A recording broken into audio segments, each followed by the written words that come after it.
Good morning, children. So today we are going to start lesson number 3, staying healthy. In this lesson we are going to see how we can stay healthy with certain characteristics. Okay. So your lesson looks like this. It is there in page number 237. So we realize the importance of being healthy when we fall sick. यानी जब हम बीमार पड़ते हैं, जब बुखार आता है, तब हमें इम्पोर्टेंस पता चलती है कि हेल्दी कैसे रहना है, राइट। सो जब भी हम सिक यानी बुखार आता है तो हमें यानी बहुत डिफ़िकल्टी होती है, बहुत बोरिंग लगता है, स्कूल नहीं जा पाते, मस्ती नहीं कर पाते, right. So what we have to do, we have to take proper measures, यानी हमें अच्छे फूड खाना चाहिए, गेम्स खेलनी चाहिए, खुद को हेल्दी रखना है। पर अभी का जो medical science is doing wonder, मतलब वो बहुत ज़्यादा डेवलप हो चुका है, अभी यानी चमत्कार जैसा हो चुका है। हम अगर कुछ प्रिकॉशंस लेना मतलब पहले से ही हम थोड़ी प्रिपेयर रहते हैं, यानी रेडी रहते हैं। जैसे कि अगर बुखार ना हो इसलिए हम थोड़ा अच्छे खाना खाने लगे, पहले से ही जो सावधानी हम बरतते हैं वो होती है प्रिकॉशंस, ताकि हम हेल्दी रहें, ज़्यादा लंबा लिव लॉन्गर एंड हमारी लाइफ को अच्छे से एंजॉय कर सकें। तो यहाँ पे हम देखेंगे मेडिकल गैजेट्स जो इन्वेंशंस हुई थी मेडिकल फील्ड में। तो पहला है क्लिनिकल थर्मोमीटर। तो क्लिनिकल थर्मोमीटर का यूज़ क्या है, to measure the body temperature, हमारे बॉडी के टेम्परेचर को मेजर करने के लिए वी यूज़ क्लिनिकल थर्मोमीटर, जिसे इन्वेंट किया था गैब्रियल डैनियल फ़ारेनहाइट ने 1714 में। And it has measure from 95 degree Fahrenheit to 110 degree Fahrenheit. मतलब ये जो F दिया हुआ है वो गैब्रियल डैनियल फ़ारेनहाइट के सरनेम से लिया हुआ है। तो उसमें जो मेजरमेंट है वो 95 डिग्री F से लेके 110 डिग्री F। और जो थर्मोमीटर की बॉडी है वो क्या होती है, ग्लास से बनी हुई। यहाँ पे एक फिगर में आपको बताया है। उसके अंदर क्या होता है, एक बल्ब है जिसमें मर्क्यूरी फील्ड है। तो जब हम बॉडी टेम्परेचर को मेजर करने के लिए उसे टंग के नीचे या फिर आर्मपिट में रखते हैं तो वो जो मर्क्यूरी है वो एक्सपांड होगा, और जब वो एक्सपांड होना स्टॉप करेगा वही हमारा बॉडी टेम्परेचर है। That is how we use thermometer. और जब नॉर्मल बॉडी टेम्परेचर है it is 98.4 degree Fahrenheit. Okay. और एक दूसरा भी एक यूनिट है जो है सेल्सियस। तो जब सेल्सियस में कंपेयर करते हैं तो नॉर्मल बॉडी टेम्परेचर होता है 37 डिग्री सेल्सियस। जब हमारी बॉडी टेम्परेचर क्लिनिकल थर्मोमीटर इन डिग्री से ज़्यादा बताए उस टाइम पे we can say that we are suffering from fever, यानी कोल्ड कफ, कोई बैक्टीरियल इन्फेक्शन हो जाए and we are having fever, then our body temperature will be above 98.4 degree Fahrenheit और 37 डिग्री सेल्सियस। ओके। तो यानी वो समझ में आया क्लिनिकल थर्मोमीटर क्या होता है और हम उसका यूज़ कैसे करते हैं। थर्मोमीटर को हम either we put it in the mouth under the tongue, मतलब टंग के नीचे रखेंगे या तो फिर आर्मपिट में। और जब हमारे बॉडी टेम्परेचर के हिसाब से वो मर्क्यूरी एक्सपांड होगा और वो हमारे बॉडी टेम्परेचर को शो करेगा। ये मर्क्यूरी एक्सपांड कैसे होगी, क्योंकि जो बॉडी में जो हीट है उसकी वजह से मर्क्यूरी एक्सपांड होके वो राइज करेगी, और राइज करना जब वो एक पॉइंट पर स्टॉप करेगा that would be the exact body temperature. So the mercury जो है वो एक्सपांड करना स्टॉप करेगा 98.4 डिग्री फ़ारेनहाइट पे। कब, when we are not having any fever, जब कोई बुखार नहीं होगा तो हमारी जो नॉर्मल बॉडी टेम्परेचर है वहीं पर वो स्टॉप हो जाएगा। And this way you can record your body temperature. So the doctor uses this to measure the body temperature of the patients. And जो दूसरे कुछ थर्मोमीटर्स होते हैं जो सेल्सियस स्केल पे वर्क करते हैं। Okay, so other than this clinical thermometer that has Fahrenheit as unit, we also have thermometer that is marked according to Celsius scale. मतलब सेल्सियस स्केल पे चलने वाले थर्मोमीटर्स भी यूज़ करते हैं और अब तो डिजिटल थर्मोमीटर का भी यूज़ आ गया. So dash invented clinical thermometer in dash. तो Gabriel Daniel Fahrenheit invented clinical thermometer or the normal body temperature is 98.4 degree Fahrenheit. Next, stethoscope. So the figure here shows the stethoscope. You might have seen while visiting doctor, जब हम doctor को visit करते हैं उनके पास stethoscope देखा होगा, right. It was invented in France by doctor Rene Laennec in the year 1816. तो एक दिन क्या हुआ, डॉक्टर रेने जब गार्डन में थे, he saw 2 childrens playing with a long hollow piece of wood. मतलब एक पीस ऑफ वुड था, लकड़ी का टुकड़ा, जिसमें बीच से होलो था, खाली था, और एक लंबा सा. एक साइड से one child was whispering through it, यानी कुछ बोल रहा था और दूसरी तरफ वाला जो बच्चा था वो उससे सुन रहा था. At that time he asked these children what they are doing. So these children told them कि यहाँ से जब भी कुछ बोले तो माइन्यूट से माइन्यूट चीज़ें उस दूसरे एंड पर सुनाई देती है. तो at that time he had this idea and he went back to his clinic and he rolled a newspaper. उन्होंने न्यूज़पेपर को रोल किया और एक एंड को प्लेस किया अपने पेशेंट के चेस्ट पे और दूसरा अपने ईयर्स पर. And at that time he could hear the heart beat so clearly. At that time he realized this can be used as stethoscope.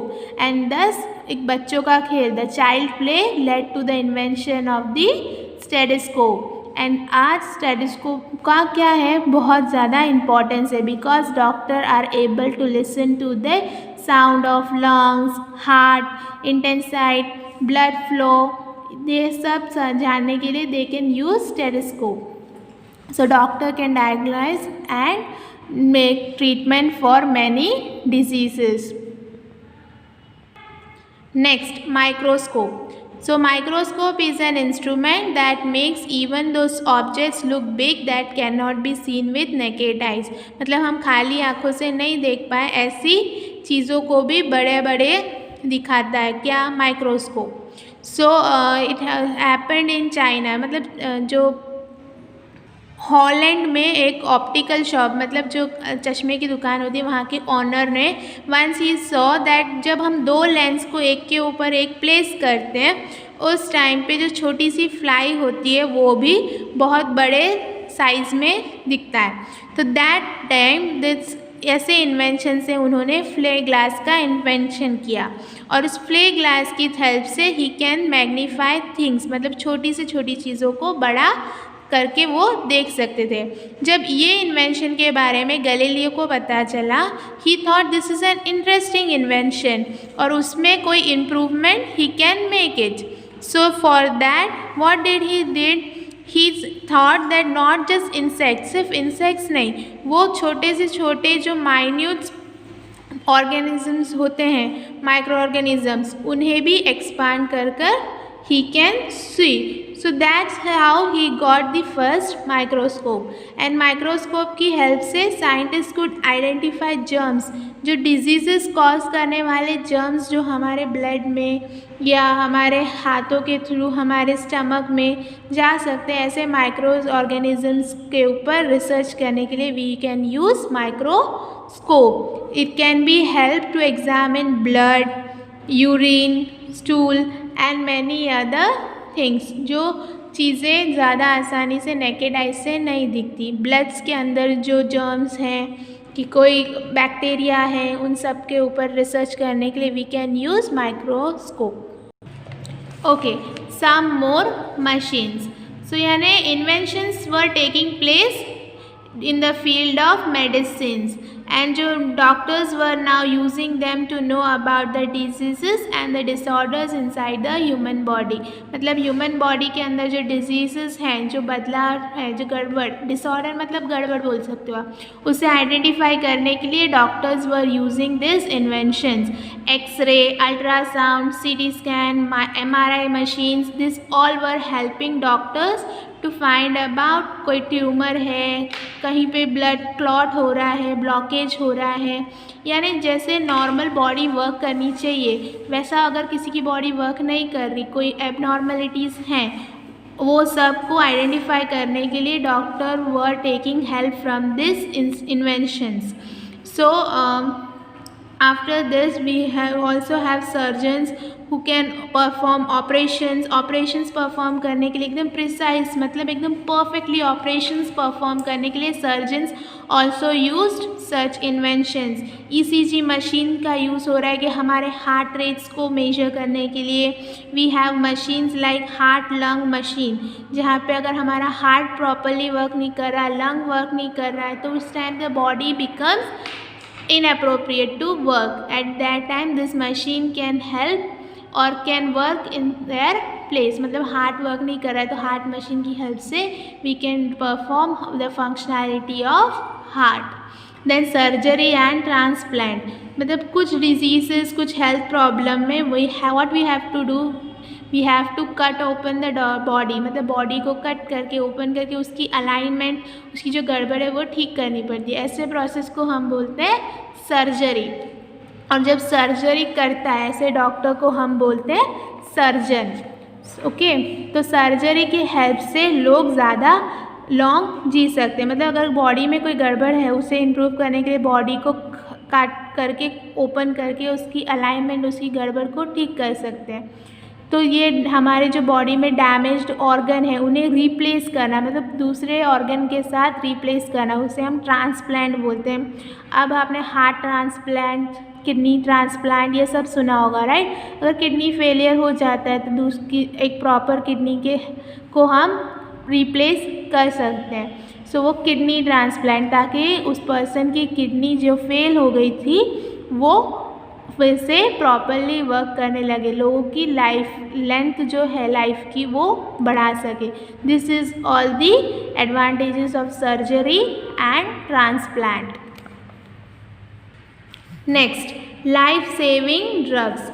तो different type of diseases and infections has challenge human beings for ages, मतलब ages सालों से ही अलग अलग diseases, infections, इन सब की वजह से ह्यूमन लाइफ बींग्स में प्रॉब्लम्स आई हैं। तो सॉल्यूशंस जो है ऐसी ह्यूमन बींग्स की बॉडी में आने वाले डिफरेंसेस के लिए क्लोरोफॉर्म और पेनिसिलिन। तो chloroform was invented by doctor James Simpson.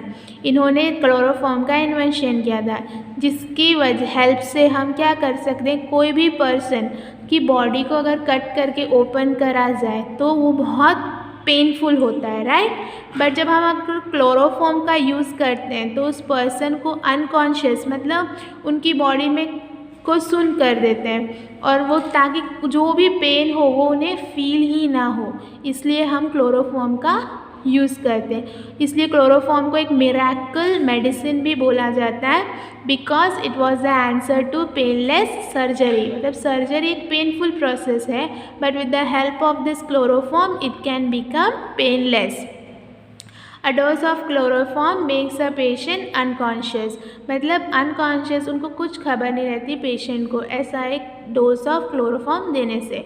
With as a result the surgery can be performed easily as the patient does not feel the pain. कोई भी पेन पेशेंट को फील ही नहीं होगा, और सर्जरी कैसे परफॉर्म होगी, easily. And Simpson was the first surgeon to use chloroform as मतलब जो जेम्स सिप्सन है जिन्होंने क्लोरोफॉर्म का इन्वेंशन किया, वो ही थे फर्स्ट सर्जन जिन्होंने क्लोरोफॉर्म को एनेस्थेशिया के रूप में यूज़ किया था, जिसके यूज़ से patient would not be knowing about anything. Next, penicillin.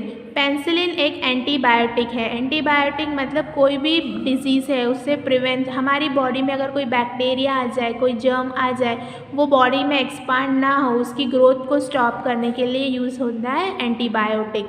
So penicillin is an antibiotic and it was discovered by sir Alexander Fleming in the year 1928। और ये क्या करता है पेंसिलिन? प्रिवेंट करता है the growth of bacteria and is also regarded as life saving drug, मतलब जान बचाने वाला ड्रग, ऐसा पेंसिलिन को बोला जाता है। Why? Because it's stopped the infection from spreading, मतलब बॉडी में अगर कोई बैक्टीरिया प्रेजेंट हो तो वो एक्सपांड होकर जो इन्फेक्शन क्रॉस करेगा उसे स्टॉप करने के लिए वी यूज़ पेंसिलिन। कोई कट हो जाए, वो कट में कोई बैक्टीरिया आ जाए, उस बैक्टीरिया की ग्रोथ, उस इन्फेक्शन को स्टॉप करने के लिए we can use penicillin. Next quinine. Quinine एक मलेरिया के अगेंस्ट यूज़ होने वाला एक नेचुरल सोर्स है, ताकि जो मलेरिया के बैक्टीरियाज हैं वो बॉडी में एक्सपांड ना हो सके।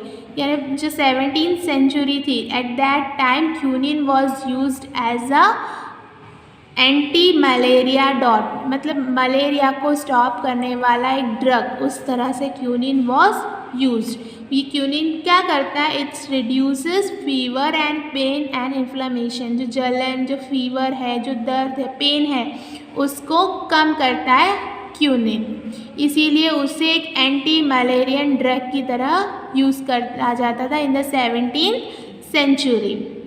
But now it has been replaced by various new drugs that are invented day to day life। मतलब अभी जो नए नए इन्वेंशंस हो रहे हैं उसकी वजह से it has been replaced। But in 17th century this quinine was used as an anti-malarian drug। Next, vaccination। कोई भी डिजीज़ हो इसके प्रिवेंशन के लिए we can use vaccination and the first vaccine was discovered by doctor Edward Jenner. तो जो doctor Edward जर्नर थे उन्होंने फर्स्ट वैक्सीन डिस्क्राइब की थी, मतलब कोई भी डिजीज़ ना आए इसलिए हम पहले से ही वैक्सीन को ले लेते हैं। जैसे कि स्मॉल पॉक्स के लिए फर्स्ट वैक्सीन डिस्कवर हुई थी, यानी उन्होंने इन्वेंशन कैसे किया था, जो लोग काउ पॉक्स से सफ़र करते हैं एक बार भी उनको कभी भी स्मॉल पॉक्स नहीं होगा, ऐसा उन्होंने डिस्कवर किया था। इन 1796 में उन्होंने एक एक्सपेरिमेंट कंडक्ट किया जिसमें उन्होंने काउ पॉक्स के जो जर्म्स होते हैं उसे 4 बॉयज़ पर इंजेक्ट किया और then he discovered that they were not having small pox। उन बॉयज़ में उन्होंने जब स्मॉल पॉक्स के जर्म्स को इंजेक्ट किया तो स्मॉल पॉक्स उन्हें हुआ नहीं। ये यानी एक्सपेरिमेंट जो था वो सक्सेसफुल हुआ कि अगर काउ पॉक्स है किसी को तो उनकी बॉडी में स्मॉल पॉक्स नहीं होगा। So that is how he discovered vaccine for smallpox and that was the first vaccine that was discovered by doctor Edward Jenner. Okay, so अगर कोई भी स्मॉल पॉक्स के लिए वैक्सीन लेना चाहता हो तो वो अपनी बॉडी में क्या करता था, काउ पॉक्स के जर्म्स को इंजेक्ट करते थे so that the body fights against the disease. मतलब कोई भी डिजीज़ से फाइट करने के लिए हमारी बॉडीज़ में तो जब discovery of smallpox vaccine हुई तो it led to the development of vaccine for several other disease. मतलब अलग अलग डिजीज़ के लिए वैक्सीन के डेवलपमेंट की प्रोसीजर्स स्टार्ट हो गया and this branch was known as immunology. तो जो वैक्सीन फाइंड करने के लिए जो डिपार्टमेंट होती है, जो ब्रांच होती है मेडिसिन की, it is known as immunology. So nowadays we have vaccines for many diseases. हमारे पास अभी वैक्सीन्स हैं, smallpox, polio, tuberculosis, hepatitis B. मतलब inventions are taking place in this branch also. Next, pasteurization। A French scientist Louis Pasteur found that many germs enters the body through milk and water। तो जो Louis पैस्टर थे उन्होंने ये find किया कि germs human body में enter कर सकते हैं थ्रू मिल्क एंड वाटर, दूध और पानी से। So his father discovered that heat destroys germs that are causing the disease. तो अगर हम मिल्क और वाटर को बॉईल करें तो वो जर्म्स डिस्ट्रॉय हो सकते हैं, एंड उसे यूज़ करने के लिए हमें एक सर्टेन टेम्परेचर तक गर्म करके then we have to cool it down, and then this milk and water become free from germs. इस मेथड जो हम मिल्क और वाटर को बॉईल कर रहे हैं फिर कूल कर रहे हैं रूम टेम्परेचर में, this process is known as pasteurisation. Next, antiseptic. So around 150 years ago, 150 years पहले surgery was a new field. यानी सर्जरी में हमने देखा था बॉडी को कट ओपन करके अलाइनमेंट ठीक कर दें. तो जो सर्जरी का प्रोसेस है उसकी वजह से पेशेंट्स वर डाइंग. क्यों? इन्फेक्शंस कॉज हो रहे थे, जो इंस्ट्रूमेंट्स यूज़ हो रहे थे सर्जरी में उसकी वजह से. तो जो सर्जन डॉक्टर जोसेफ लिस्टर थे उन्होंने पैस्चर डिस्कवरी, मतलब अगर कोई भी चीज़ को हम हीट करते हैं, गर्म करते हैं और उन्हें रूम टेम्परेचर में कूल करते हैं तो जर्म्स डिस्ट्रॉय हो जाते हैं, वो है पैस्चर डिस्कवरी. उनकी डिस्कवरी से हेल्प लेकर सर्जन डॉक्टर जोसेफ लिस्टर ने ये फाइंड किया कि अगर हम जर्म्स को मारना चाहते हैं, जो सर्जरी से डेथ हो रही है उसे हम रिड्यूस कर सकते हैं. सो उन्होंने केमिकल कार्बोलिक एसिड का यूज़ किया, which he spread it on his hands, instruments and body of the patient before beginning the surgery. मतलब सर्जरी की शुरुआत करने से पहले इस कार्बोलिक एसिड को वो अपने हैंड्स पर, जो इंस्ट्रूमेंट्स जो वो बॉडी को कट करने के लिए यूज़ करने वाले थे, जो पेशेंट की बॉडी है, इन सब पर स्प्रे करते थे, जिसकी वजह से जो डेथ रेट थी सर्जरी की वजह से जो लोग मर रहे थे उसमें बहुत डिफरेंस आया, बहुत कम ही हुई. So that's way carbolic acid was the first antiseptic जिसने बैक्टीरिया को डिस्ट्रॉय किया था. So that's it about the lesson. Make sure that you read it, and if you have any doubt you can message me. That's it about the lesson. Thank you.